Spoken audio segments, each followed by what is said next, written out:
Hello दोस्तों। आज हम ट्रांसफॉर्मर पे बेस्ड कुछ मोस्ट इम्पोर्टेंट क्वेश्चंस डिस्कस करेंगे। तो चलिए आज का पहला क्वेश्चन देखते हैं। Which of the following does not change in a transformer. दोस्तों यहाँ पे हमसे पूछा है कि ट्रांसफॉर्मर में इनमें से कौन सी चीज़ चेंज नहीं होती है।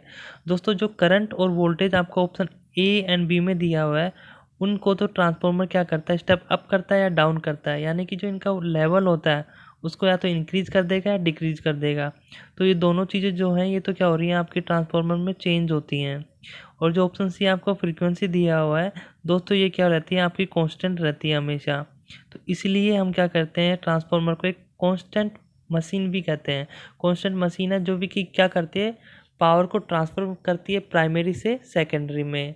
या फिर ऐसा कह सकते हैं कि ये कांस्टेंट फ्रीक्वेंसी मशीन है जो कि करंट या वोल्टेज को स्टेप अप या डाउन करती है। तो यहाँ पे आपका ऑप्शन सी करेक्ट हो जाएगा। अब नेक्स्ट क्वेश्चन देखते हैं। In a transformer the energy is conveyed from primary to secondary.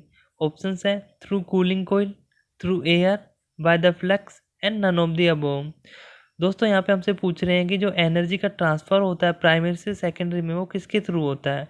तो दोस्तों जो एनर्जी का ट्रांसफ़र होता है वो होता है हमारे फ्लक्स की मदद से। तो दोस्तों आप यहाँ पे इस इमेज में देखिए, यहाँ पे प्राइमरी कोइल में जब कोई करंट आईपी फ्लो होएगा तो इसमें क्या होगा, एक फ्लक्स प्रोड्यूस होगा जो फ्लक्स सेकेंडरी से लिंक करेगा। और ये फ्लक्स जो होगा कोर के थ्रू हमारा ट्रांसफ़र होगा। यानी कि जो प्राइमरी में जो फ्लक्स प्रोड्यूस हो रहा है वो हमारा सेकेंडरी से लिंक हो रहा है। और यहाँ पे जो एनर्जी ट्रांसफ़र हो रही है प्राइमरी से सेकेंडरी में वो इसी फ्लक्स के जाने से ही ट्रांसफ़र हो रही है। तो दोस्तों यहाँ पे flux most important role play करता है। जैसे आपका जो इलेक्ट्रिक सर्किट होता है उसमें क्या होता है, इलेक्ट्रिक सर्किट में अगर मैं कोई कंडक्टर मान लेता हूँ, उसका रेजिस्टेंस आर मान लेता हूँ, और यहाँ पे कोई वोल्टेज सोर्स वी मान लेता हूँ। तो दोस्तों जैसे वोल्टेज सोर्स वी यहाँ पे लगा हुआ है, उससे कोई करंट, उसके कारण कोई करंट आई फ्लो होएगा, रेजिस्टेंस आर के थ्रू फ्लो होएगा। तो यहाँ पे जैसे दोस्तों जो करंट आई है उसको हम जो फ्लक्स फाई है उससे कंपेयर कर सकते हैं। तो जो फ्लक्स होता है उसके द्वारा ही हमारा एनर्जी का ट्रांसफ़र होता है। तो ऑप्शन सी आपका यहाँ पे करेक्ट हो जाएगा। नेक्स्ट क्वेश्चन देखते हैं। A transformer core is laminated to. दोस्तों यहाँ पे हमसे पूछा है ट्रांसफॉर्मर की जो कोर होती है उनको लैमिनेट क्यों करते हैं। ऑप्शंस दे रखे हैं reduce hysteresis loss, reduce eddy current losses, reduce copper losses and reduce all above losses. तो दोस्तों यहाँ पे आप वैसे इसको इमेज को देख के यहाँ पे आपको पता ही चल गया होगा कि इसका आंसर क्या हो जाएगा, to reduce eddy current losses. हम लैमिनेट इसलिए करते हैं ताकि एडी करंट लॉसेस कम हो जाए। तो दोस्तों इसके लिए थोड़ा सा एक्सप्लेनेशन देख लेते हैं इसका कैसे कम होते हैं लॉसेस। तो दोस्तों जब आपका सॉलिड कोर होएगा तो उसका क्या होगा, एरिया ज़्यादा होगा। जब आपका एरिया ज़्यादा होगा तो करंट को फ्लो होने के लिए आपको क्या होगा, एरिया ज़्यादा मिल रहा है तो ज़्यादा करंट फ्लो होगा। और रेजिस्टेंस यहाँ पे क्या होगा दोस्तों, कम होगा। अगर मैं क्या करता हूँ दोस्तों, लेमिनेशंस कर देता हूँ कोर के, तो यहाँ पे क्या हो जाएगा, एरिया आपका डिक्रीज हो जाएगा करंट फ्लो होने के लिए। तो दोस्तों मैंने क्या करा, दो लेमिनेशंस कर दिए हैं यहाँ पे। तो यहाँ पे क्या हो रहा है, आपके एरिया कम मिल रहा है करंट को फ्लो होने के लिए। जब एरिया कम हो रहा है दोस्तों तो आपका रेजिस्टेंस क्या हो जाएगा, थोड़ा इंक्रीज हो जाएगा पहले के कंपैरिजन में। तो करंट को फ्लो होने के लिए यहाँ पे अपोज करेगा रेजिस्टेंस, तो लॉसेस भी कम होंगे। ऐसे ही अगर मैं थिन लेमिनेशंस कर देता हूँ बहुत सारे दोस्तों, तो क्या हो जाएगा, एरिया बिल्कुल ही रिड्यूस हो जाएगा, इसलिए रेजिस्टेंस क्या हो जाएगा, काफ़ी इंक्रीज हो जाएगा। और जो करंट की वैल्यू होगी वो क्या हो जाएगी, डिक्रीज हो जाएगी। तो लॉसेस काफ़ी हद तक रिड्यूस हो जाएंगे। इसलिए हम क्या करते हैं, कोर को लैमिनेट करते हैं। तो ऑप्शन बी आपका यहाँ पे करेक्ट हो जाएगा। नेक्स्ट क्वेश्चन देख लेते हैं। नेक्स्ट क्वेश्चन है, in a transformer routine efficiency depends upon. Options दे रखे हैं आपको यहाँ पे, supply frequency, load current, power factor of load and both B and C. दोस्तों यहाँ पे हमसे एफिशिएंसी के बारे में पूछा है कि वो इनमें से किस फैक्टर्स पे डिपेंड करती है। तो दोस्तों जो ट्रांसफॉर्मर की एफिशिएंसी होती है वो होती है output power divided by input power. दोस्तों इसको दूसरे तरीके से लिखते हैं तो ऐसे भी लिख सकते हैं, आउटपुट पावर आपका वी आई कोस फाई। और इसको मैं इस तरीके से भी लिख सकता हूँ, P output divided by P output plus losses. तो यहाँ पे भी मैं यही लिख सकता हूँ, आउटपुट यानी वही same V I cos phi. और जो दोस्तों लॉसेस जो होते हैं आपके, एक तो आयरन लॉसेस होते हैं और एक आपके कौन से होते हैं, कॉपर लॉसेस होते हैं, या फिर आप ऐसा कह सकते हैं constant losses and variable losses. तो दोस्तों यहाँ पे आप देखिए जो एफिशिएंसी है वो किस किस पे डिपेंड कर रही है। एक तो वोल्टेज पे डिपेंड कर रही है, करंट पे डिपेंड कर रही है एंड पावर फैक्टर पे डिपेंड कर रही है। दोस्तों यहाँ पे आपको ऑप्शंस में क्या दिया हुआ है, एक तो सप्लाई फ्रिक्वेंसी दिया हुआ है, लोड करंट दिया है, पावर फैक्टर ऑफ लोड दिया है। तो यहाँ पे दोस्तों आप देखेंगे तो लोड करंट और पावर फैक्टर ऑफ लोड दोनों पे डिपेंड कर रही है हमारी एफिशिएंसी। तो इसलिए ऑप्शन डी आपका यहाँ पे करेक्ट हो जाएगा, both B and C. Next question देखते हैं। The no load current drawn by transformer is usually what percent of the full load current. दोस्तों जो नो लोड करंट ड्रॉ करती है, जब यानी कि हमारा जो सेकेंडरी है उस पर कोई लोड नहीं लगा हुआ है, तो उस टाइम पे जो transformer no load current draw करेगा वो लगभग 2 to 5% होता है हमारे फुल लोड करंट का। जो नो लोड करंट होता है दोस्तों सम होता है, फेजर सम होता है आपके, एक तो मैग्नेटाइजिंग ब्रांच का current plus core loss component का करंट, इन दोनों का फेजर सम होता है। अगर आप इसका मैग्नीट्यूड लिखना चाहते हो तो ये आएगा आपका √ऑफ मैग्नेटाइजिंग करंट का square plus core loss component का स्क्वायर। तो आपका ये होता है आपका नो लोड करंट का फॉर्मूला। कभी कभी इसको भी एग्जाम में पूछ लेते हैं। नेक्स्ट क्वेश्चन देखते हैं। The path of magnetic flux in a transformer should have. दोस्तों यहाँ पे हमसे पूछ रहा है कि जो मैग्नेटिक फ्लक्स का पाथ होता है उसका रेजिस्टेंस हाई होना चाहिए या लो होना चाहिए, या फिर रिलक्टेंस लो होना चाहिए या हाई होना चाहिए। तो सबसे पहले इसके बारे में कुछ जान लेते हैं दोस्तों। जिस तरीके से जो हमारा इलेक्ट्रिक सर्किट होता है दोस्तों, उसमें एक रेजिस्टेंस आर होता है और एक ईएमएफ सोर्स होता है और एक करंट फ्लो होता है यहाँ से। अब इसी तरीके से दोस्तों जो हमारा मैग्नेटिक सर्किट होता है, ये तो हो गया दोस्तों हमारा इलेक्ट्रिक सर्किट। अब ऐसे अगर मैं मैग्नेटिक सर्किट के लिए बनाऊं तो उसमें भी दोस्तों क्या होता है, जैसे इसमें रेजिस्टेंस होता है उसमें रिलक्टेंस होता है, और जिस तरीके से इसमें करंट फ्लो हो रहा है आई, इस तरीके से इसमें फ्लक्स फाई फ्लो होता है। और जैसे यहाँ पे क्या है दोस्तों आपका वोल्टेज वी है, ऐसे ही यहाँ पे दोस्तों आपका क्या हो जाएगा, एमएमएफ होगा। तो हम यानी कि जो फ्लक्स और करंट को ऐसे रेजिस्टेंस एंड रिलक्टेंस को और वोल्टेज और एमएमएफ को क्या कर सकते हैं, कंपेयर कर सकते हैं। तो अगर हमको इलेक्ट्रिक सर्किट में मैं बात करूं, ये वाला नीचे वाला आपका मैग्नेटिक सर्किट है। अगर मैं इलेक्ट्रिक सर्किट में बात करता हूं कि अगर मेरे को करंट को फ्लो कराना है और करंट की वैल्यू इंक्रीज करनी है तो दोस्तों रेजिस्टेंस कम होना चाहिए। रेजिस्टेंस क्या करता है, करंट को अपोज करता है। अगर रेजिस्टेंस की वैल्यू कम होगी तो करंट आसानी से फ्लो हो जाएगा। इसी तरीके से अगर आप मैग्नेटिक सर्किट में बात करें तो अगर रिलक्टेंस की वैल्यू आपकी कम होगी तो क्या हो जाएगा, फ्लक्स आसानी से फ्लो हो जाएगा। जब कोई अपोजिशन ही नहीं होगा तो क्या हो जाएगा, फ्लक्स इजीली आपका क्या हो जाएगा, ट्रांसफर होगा प्राइमरी से सेकेंडरी में। तो जो हमसे यही पूछा है कि जो पाथ होता है मैग्नेटिक फ्लक्स का ट्रांसफॉर्मर में वो कैसा होना चाहिए नेचर में, तो उसका क्या होना चाहिए, लो रिलक्टेंस होना चाहिए ताकि वो इजीली ट्रांसफ़र हो सके प्राइमरी से सेकेंडरी में। तो दोस्तों ध्यान रखिएगा, इस सर्किट से आप आसानी से याद रख सकते हैं इलेक्ट्रिक सर्किट और मैग्नेटिक सर्किट को कंपेयर करके। जनरली हम इलेक्ट्रिक सर्किट पढ़ते हैं तो इलेक्ट्रिक सर्किट सबको याद रहता है और मैग्नेटिक नहीं रहता है, तो आप ऐसे कंपेयर कर लीजिए और आराम से याद कंपेयर करके याद कर लीजिए कि किस तरीके से हम किस चीज़ को कम या ज़्यादा करना है। नेक्स्ट क्वेश्चन देखते हैं। No load test on a transformer is carried out to determine.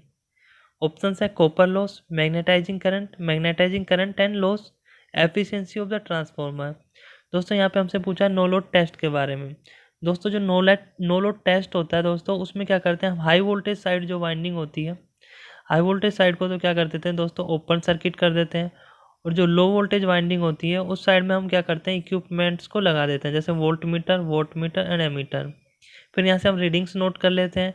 तो वोट मीटर आपका क्या दे देगा दोस्तों, नो लोड है, नो लोड पे यानी कि जो लॉसेस हो रहे होंगे आपके, नो लोड लॉसेस हो रहे होंगे, या उनको हम कह सकते हैं आयरन लॉसेस भी कह सकते हैं या कोर लॉस भी कह सकते हैं। तो यहाँ से आपके क्या हो जाएंगे दोस्तों, कोर लॉस का पता चल जाएगा। और उसके अलावा दोस्तों यहाँ से जब कोर लॉसेस का पता चल गया तो यहाँ से आपको दो चीज़ें और पता चलती हैं दोस्तों। जो नो लोड पे जब आपका करंट फ्लो होता है आई नोट, अगर मैं इसका इलेक्ट्रिक सर्किट डायग्राम एक बार फिर से बनाता हूँ तो यहाँ पे दोस्तों दो ब्रांच होती हैं। एक तो होती है दोस्तों आपके कोर लॉस कंपोनेंट, एक होती है आपकी मैग्नेटाइजिंग ब्रांच, एक्सएम इसका रिएक्टेंस हो जाएगा दोस्तों। और सेकेंडरी साइड आपकी क्या है दोस्तों, ओपन हो रखी है। तो जो यहाँ पे आई नोट होता है, जो दोस्तों नो लोड करंट जब फ्लो होएगा इस नो लोड टेस्ट में, तो ये दोनों का सम होता है किसका, एक तो कोर लॉस कंपोनेंट करंट का प्लस एक मैग्नेटाइजिंग करंट का। तो दोस्तों यहाँ से हमको क्या पता चलता है, मैग्नेटाइजिंग करंट और कोर लॉस कंपोनेंट करंट ये दो भी पता चलते हैं, उसके अलावा लॉस भी पता चलता है। तो अब आप ऑप्शन सी देखिए, उसमें लिखा हुआ है मैग्नेटाइजिंग करंट एंड लॉस, तो ये दोनों हम कैलकुलेट कर सकते हैं नो लोड टेस्ट से। तो ऑप्शन सी आपका यहाँ पे करेक्ट हो जाएगा। नेक्स्ट क्वेश्चन देखते हैं। The dielectric strength of a transformer oil is expected to be. यहाँ पे दोस्तों हमसे पूछा है डाइलेक्ट्रिक स्ट्रेंथ जो होती है ट्रांसफॉर्मर ऑयल की वो क्या होती है लगभग। तो दोस्तों ये होती है लगभग 33 किलोवोल्ट। तो ऑप्शन बी यहाँ पे करेक्ट है। नेक्स्ट क्वेश्चन देखते हैं। Sumpner's test is conducted on transformer to determine. तो दोस्तों ये टेस्ट हम इसलिए करते हैं ताकि जो टेम्परेचर राइज होता है उसको कैलकुलेट किया जा सके, उसको डिटरमाइन किया जा सके। तो ऑप्शन ए आपका यहाँ पे करेक्ट हो जाएगा। नेक्स्ट क्वेश्चन देखते हैं। The permissible flux density in case of cold rolled grain oriented steel is around. दोस्तों यहाँ पे जो फ्लक्स डेंसिटी होती है cold rolled grain oriented steel में, ये cold rolled grain oriented steel जो है दोस्तों ये कभी कभी ऐसे भी लिखा होता है CRGO स्टील। तो CRGO का कभी कभी फुल फॉर्म भी पूछ लेते हैं, तो फुल फॉर्म आपको बताना है cold rolled grain oriented steel. तो इसमें जो परमिसिबल फ्लक्स डेंसिटी होती है वो होती है लगभग 1.7 वेबर पर मीटर स्क्वायर। तो ऑप्शन ए आपका यहाँ पे करेक्ट है। नेक्स्ट क्वेश्चन देखते हैं। The efficiency of a transformer will be maximum when. Options हैं copper loss is equals to hysteresis losses, hysteresis losses is equals to eddy current losses, eddy current losses is equals to copper losses, copper losses is equals to iron losses. दोस्तों option यहाँ पे D आपका correct हो जाएगा। जब आपके copper loss iron losses के बराबर होंगे तो आपकी मैक्सिमम एफिशिएंसी हो जाएगी। ये ऑप्शन दूसरे तरीके से भी लिखा हो सकता था आपका, वो कह देते जो आपके वेरिएबल लॉसेस होते हैं वो अगर आपके इक्वल हो जाएंगे कांस्टेंट लॉसेस के, वेरिएबल लॉसेस अगर आपके कांस्टेंट लॉसेस के इक्वल हो जाएंगे तो आपको मैक्सिमम एफिशिएंसी मिलेगी। ठीक है दोस्तों, तो इससे कंफ्यूज नहीं होना आपको, जो वेरिएबल लॉस होते हैं वही कॉपर लॉस होते हैं हमारे, और आयरन लॉस को हम कांस्टेंट लॉसेस मानते हैं। तो ऑप्शन डी आपका यहाँ पे करेक्ट हो जाएगा। नेक्स्ट क्वेश्चन देखते हैं।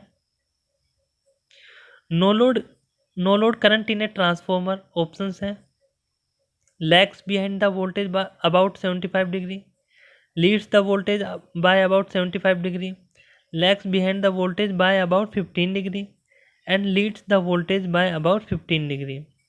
दोस्तों यहाँ पे हमसे पूछा है कि जो नो लोड करंट होता है ट्रांसफॉर्मर में उसका क्या नेचर होता है, लैग करता है लीड करता है वोल्टेज से, ये हमको बताना है। तो यहाँ पे जो ऑप्शन है आपका ए वो करेक्ट हो जाएगा। ये क्या करता है, लैग करता है वोल्टेज से लगभग 75 डिग्री। आप इस इमेज में देखिए, यहाँ पे जो आपका ये वोल्टेज एक्सिस है यहाँ पे आपको V1 वोल्टेज दिख रहा है, तो उससे ये क्या करता है लगभग लैग करता है 75 डिग्री। तो आप ये याद रखिएगा जो फाई नोट है ये लगभग 75 डिग्री होता है आपका। यहाँ पे आई नोट जो है ये नो लोड करंट है। तो ऑप्शन ए आपका यहाँ पे करेक्ट हो जाएगा, लगभग 75 डिग्री ये वोल्टेज से लैग करता है। नेक्स्ट क्वेश्चन देखते हैं। The purpose of providing an iron core in a transformer is to. Options हैं provide support to windings, reduce hysteresis loss, decrease the reluctance of the magnetic path and reduce eddy current losses. दोस्तों यहाँ पे हमसे पूछ रहे हैं कि जो हम आयरन कोर यूज करते हैं ट्रांसफॉर्मर में उसका पर्पज क्या है। दोस्तों ये आयरन कोर है आपकी, तो आयरन कोर यूज करने का पर्पज क्या है ये हमसे पूछ रहे हैं। तो दोस्तों आयरन कोर हम इसलिए यूज करते हैं क्योंकि जो फ्लक्स जो प्रोड्यूस होता है, हम जब प्राइमरी में करंट फ्लो होता है तो जो फ्लक्स प्रोड्यूस होता है वो सेकेंडरी से इजीली लिंक हो सके, क्योंकि जो आयरन कोर होती है वो आपका लो रिलक्टेंस प्रोवाइड करवाते हैं फ्लक्स को। दोस्तों अगर हम एयर में करना चाहें फ्लक्स को ट्रांसफ़र तो एयर में भी हो जाएगा, लेकिन एयर क्या है दोस्तों, गुड मैग्नेटिक इंसुलेटर होता है। तो इसमें क्या होता है, रिलक्टेंस इसका हाई होता है और ये क्या करता है फ्लक्स को अपोज करता है। लेकिन हमको क्या चाहिए, ऐसा सर्किट चाहिए जिसमें फ्लक्स को अपोजिशन ही ना मिले। तो इसलिए हम क्या करते हैं आयरन कोर यूज में लेते हैं, उसका वो क्या करती है फ्लक्स को लो रिलक्टेंस पाथ प्रोवाइड करवाती है। इसलिए ऑप्शन सी आपका यहाँ पे करेक्ट हो जाएगा, decrease the reluctance of the magnetic path. यानी कि जब हम एयर में फ्लक्स को ट्रांसफ़र कर रहे थे तो उस टाइम पे हमारा रिलक्टेंस हाई होता है, लेकिन हम क्या करते हैं अगर आयरन कोर यूज ले लेते हैं तो हमारा रिलक्टेंस डिक्रीज हो जाता है। तो ऑप्शन सी आपका यहाँ पे करेक्ट हो जाएगा। नेक्स्ट क्वेश्चन देखते हैं। Which of the following is not a part of transformer installation. दोस्तों यहाँ पे हमको 4 ऑप्शन दिए हैं, इनमें से हमको बताना है कि कौन सा है जो ट्रांसफार्मर का पार्ट नहीं है। ऑप्शन ए दे रखा है conservator, then breather, Buchholz relay and exciter. दोस्तों जो कंजर्वेटर होता है ट्रांसफार्मर का पार्ट होता है। आपने कभी ट्रांसफार्मर देखा होगा तो उसमें कुछ ऐसा पार्ट ऊपर लगा हुआ रहता है, वही कंजर्वेटर होता है। और कंजर्वेटर का काम दोस्तों ये होता है कि ये क्या करता है, जो एक्सपेंशन होता है ऑयल का उसको क्या करता है, कंट्रोल करता है। कभी कभी क्या होता है, हीटिंग होती है तो उसके कारण ऑयल का वॉल्यूम बढ़ जाता है, तो उसको ये क्या करता है, एक्सपेंशन को एब्जॉर्ब कर लेता है। यानी कि एक्स्ट्रा जो ऑयल आएगा आपका जो इसमें आ जाता है, इसमें कुछ जगह होती है आपके ऊपर में, उसमें फिल हो जाता है। ऐसे ही दोस्तों आपका सेकंड ऑप्शन दिया है ब्रीथर। तो ब्रीथर इसके ऊपर से इस तरीके से लगा रहता है। और ब्रीथर में क्या होता है दोस्तों, सिलिका जेल होती है आपकी। कौन सी जेल होती है आप कई बार पूछ लेते हैं, तो सिलिका जेल होती है। तो ये क्या करता है आपका ब्रीथर, ब्रीथर दोस्तों आपका क्या करता है, मॉइस्चर जो होता है आपका उसको एब्जॉर्ब करता है। किसको, मॉइस्चर को एब्जॉर्ब करता है। और कंजर्वेटर क्या करता है दोस्तों, ये एक्सपेंशन जो होता है आपके ऑयल को उसको कंट्रोल करता है। और जो बुकोज रिले होती है दोस्तों, ये क्या होती है आपकी, जो ये मेन टैंक होता है और जो आपका दोस्तों कंजर्वेटर होता है उसके बीच में लगी हुई होती है और फॉल्ट को डिटेक्ट करती है। और एक्साइटर जो दोस्तों ये होता है, ये इसका पार्ट नहीं है। तो यहाँ पे ऑप्शन डी ही आपका करेक्ट हो जाएगा। नेक्स्ट क्वेश्चन देखते हैं। While conducting short circuit test on a transformer, the following side is short circuited। दोस्तों यहाँ पे हमसे पूछा है शॉर्ट सर्किट टेस्ट के बारे में। तो शॉर्ट सर्किट टेस्ट में हम क्या करते हैं दोस्तों, जो लो वोल्टेज वाइंडिंग होती है उसको तो शॉर्ट सर्किट कर देते हैं, और जो इक्विपमेंट्स होते हैं उनको हाई वोल्टेज साइड में लगाते हैं हम। दोस्तों कई बार हमसे ये भी पूछ लेते हैं कि हाई वोल्टेज साइड में इक्विपमेंट्स को क्यों लगाते हैं शॉर्ट सर्किट टेस्ट में, ऐसे ही नो लोड टेस्ट में लो वोल्टेज साइड में क्यों लगाते हैं। तो दोस्तों इसका रीज़न ये है कि जो शॉर्ट सर्किट टेस्ट होता है उसमें क्या होता है दोस्तों, लो वोल्टेज वाइंडिंग में तो क्या हो जाएगा, करंट हाई फ्लो होएगा। तो इस साइड में हम लगा नहीं सकते, क्योंकि अगर हाई करंट फ्लो होएगा तो क्या होएगा, इक्विपमेंट्स जो होंगे उतने कैपेबल नहीं होंगे उसको झेलने के लिए।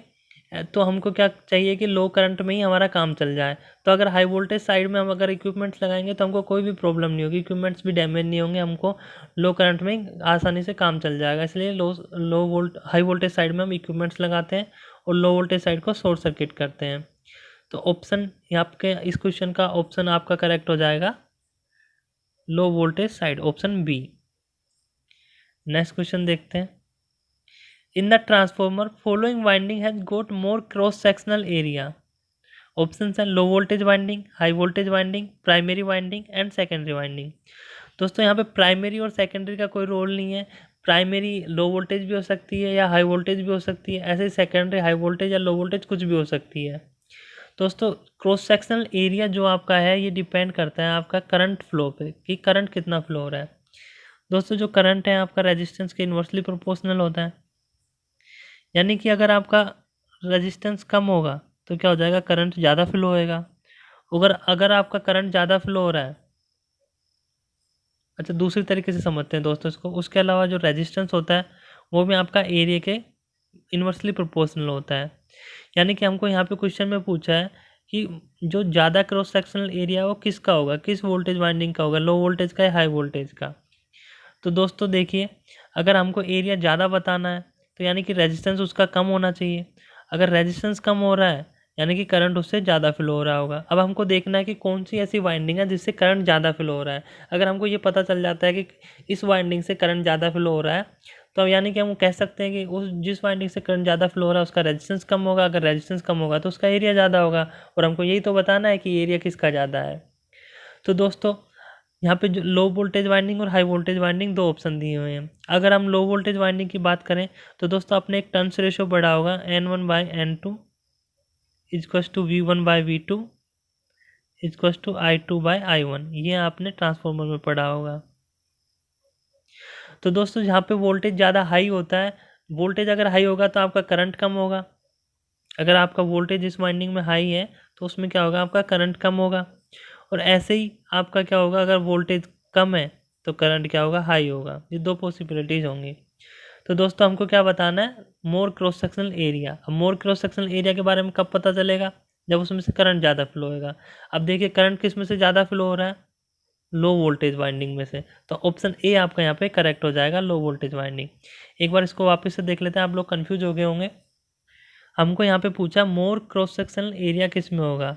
तो दोस्तों रेजिस्टेंस का एक रिलेशन याद कीजिए, इन्वर्सली प्रोपोर्शनल होता है एरिया के।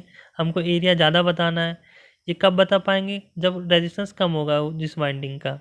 अगर रेजिस्टेंस चेक करना है तो हम करंट का रिलेशन देख लेते हैं। जो करंट होता है इन्वर्सली प्रोपोर्शनल होता है हमारे रेजिस्टेंस के। रेजिस्टेंस कम करना है यानी कि करंट ज़्यादा करना है। अब करंट ज़्यादा हमारा किस में होता है, करंट उस वाइंडिंग में ज़्यादा होता है जिसमें वोल्टेज कम होता है, यानी कि ऑप्शन ए आपका करेक्ट हो जाएगा, low voltage winding. Next question देखते हैं। ए ट्रांसफॉर्मर ट्रांसफर, दोस्तों यहाँ पे हमसे पूछा है कि जो ट्रांसफॉर्मर होता है वो किस चीज़ को ट्रांसफर करता है प्राइमरी से सेकेंडरी में। ऑप्शंस आपको दे रखे हैं, voltage, current, power and frequency. तो दोस्तों ये क्या करता है, पावर को ट्रांसफ़र करता है प्राइमरी से सेकेंडरी में। इसी की जगह दोस्तों ट्रांसफ़र की जगह अगर यहाँ पे लिखा होता ट्रांसफॉर्म, क्या लिखा होता, अगर ट्रांसफॉर्म लिखा होता तो ट्रांसफॉर्म का मतलब हो जाता है कि किस चीज़ को ट्रांसफॉर्म करता है। तो वोल्टेज और करंट को क्या करता है, ट्रांसफॉर्म करता है, इसका लेवल चेंज कर देता है, स्टेप अप या डाउन कर देता है। नेक्स्ट क्वेश्चन देखते हैं। A transformer can not rise और lower the voltage of DC supply because, दोस्तों यहाँ पे हमसे पूछ रहा है कि अगर डीसी सप्लाई हम ट्रांसफॉर्मर में देते हैं तो उसको स्टेप अप या डाउन क्यों नहीं कर पाता है transformer.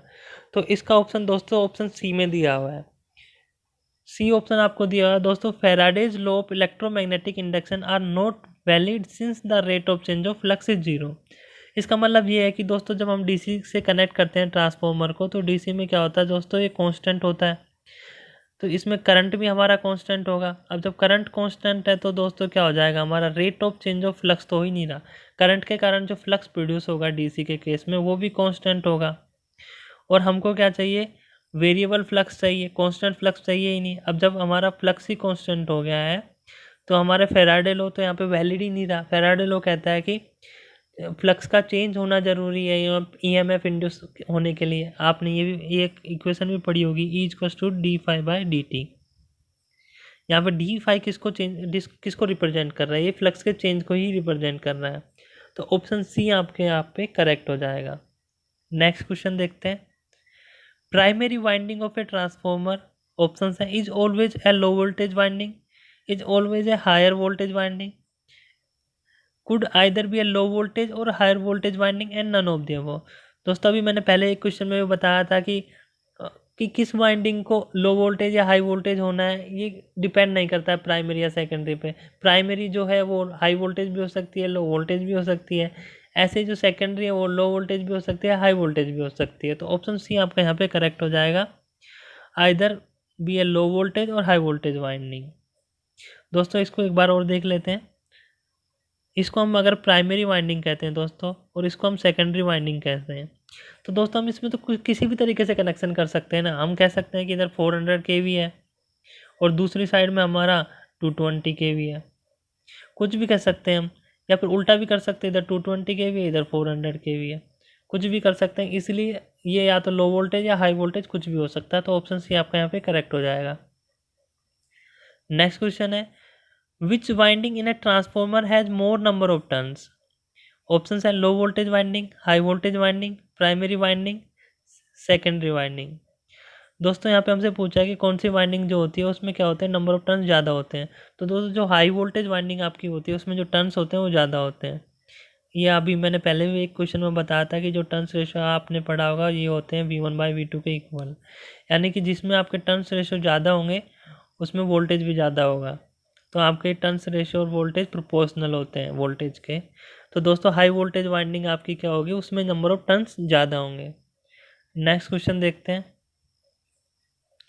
Efficiency of A power transformer is of the order of, दोस्तों जो पावर ट्रांसफार्मर जो होता है बहुत एफिशिएंट डिवाइस होता है, लगभग आइडियल के बराबर होता है ये। तो इसकी एफिशिएंसी होती है लगभग 98%। ठीक है दोस्तों, ऑप्शन बी आपका यहाँ पे करेक्ट हो जाएगा। नेक्स्ट क्वेश्चन देखते हैं। In a given transformer for given applied voltage losses which remain constant irrespective of load changes are, दोस्तों यहाँ पे हमको बोल रहा है कि वो कौन से लॉसेस होते हैं जो लोड चेंजेस पे डिपेंड नहीं करते हैं, उन पे कोई फ़र्क नहीं पड़ता, हमेशा कांस्टेंट रहते हैं। तो दोस्तों वो लॉस होता है जो होता है stresses and AD current losses, आपके हमेशा कांस्टेंट रहते हैं, लोड चेंज का इस पर कोई इफेक्ट नहीं पड़ता है। नेक्स्ट क्वेश्चन देखते हैं। A common method of cooling a power transformer is, दोस्तों पावर ट्रांसफार्मर को कूल करने के लिए हम यूज में लेते हैं ऑयल कूलिंग, ऑयल को फिल करते हैं वहाँ पे, मिनरल ऑयल हम यूज में लेते हैं, तो ये क्या करता है, ट्रांसफार्मर को कूल करता है। नेक्स्ट क्वेश्चन देखते हैं। The degree of mechanical vibrations produced by लैमिनेशंस of a transformer depends on. यहाँ पे दोस्तों हमसे पूछा है कि जो मैकेनिकल वाइब्रेशंस प्रोड्यूस होते हैं ट्रांसफार्मर में वो किस पे डिपेंड करते हैं। तो दोस्तों tightness of clamping, goes off लैमिनेशंस and size of लैमिनेशंस, ये सब पे डिपेंड करते हैं। तो ऑप्शन डी आपका यहाँ पे करेक्ट हो जाएगा। नेक्स्ट क्वेश्चन देखते हैं। In the transformer the function of a conservator is to. दोस्तों कंजर्वेटर का भी पहले ही क्वेश्चन आया था, उसमें मैंने बताया था कि कंजर्वेटर का क्या काम होता है। तो यहाँ पे सीधा ऑप्शन सी आपका करेक्ट हो जाएगा, protect the transformer from damage when oil expands due to heating, ये आपका ऑप्शन करेक्ट हो जाएगा। नेक्स्ट क्वेश्चन देखते हैं। Natural oil cooling is use for transformers up to a rating of. दोस्तों जो नेचुरल ऑयल कूलिंग होते हैं वो हम इस रेटिंग तक के ट्रांसफार्मर्स के लिए यूज में लेते हैं, 3000 kVA। नेक्स्ट क्वेश्चन देखते हैं। Power transformers are design to have a maximum efficiency eight.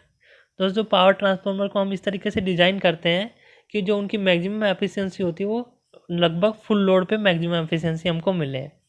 और ऐसे ही दोस्तों आपके जो डिस्ट्रीब्यूशन ट्रांसफार्मर्स होते हैं उनको हम लगभग 50 to 70% के बीच में एफिशिएंसी के लिए डिज़ाइन करते हैं।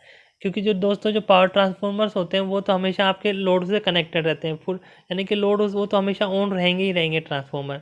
लेकिन जो आपके डिस्ट्रीब्यूशन ट्रांसफार्मर्स होते हैं उन पे हमेशा लोड कनेक्टेड नहीं होता है, कभी कभी ट्रांसफार्मर स्विच ऑफ भी होते हैं, यानी कि वो हमेशा फुल लोड पे ऑपरेट नहीं करते। कहने का मतलब ये है जो आपके डिस्ट्रीब्यूशन ट्रांसफार्मर होते हैं फुल लोड पे हमेशा ऑपरेट नहीं करते हैं, इसलिए उसको हम डिज़ाइन करते हैं 50 to 70% ऑफ फुल लोड पे मैक्सिमम एफिशिएंसी मिले।